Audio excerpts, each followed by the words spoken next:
महत्त्वपूर्ण हुनेछ र आज पनि उहाँ अभिभावक बनेर आइदिनु भएको भएर म त नतमस्तक छु। सम्माननीय ज्यूप्रति हार्दिक नतमस्तक सम्मान। मित्रहरू,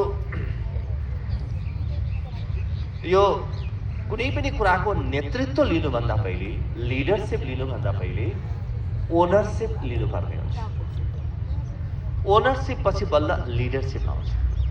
जुन कुराको म ओनरसिप स्वामित्व लिन सक्दिनँ त्यो कुराको लिडरसिप नेतृत्व मेरो हातमा आउँदैन। त्यसकारणले जीवन बनाउनु छ या देश बनाउनु छ भने यति सामान्य प्रक्रिया हो। पहिले ओनरसिप, त्यसपछि लिडरसिप, पहिले स्वामित्व, त्यसपछि नेतृत्व।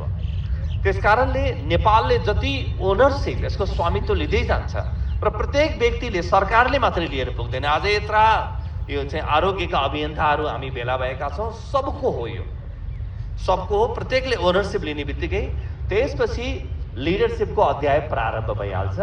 यति भावका साथ म यहाँहरूलाई आफ्नो ठाउँबाट उठिदिन अनुरोध गर्छु।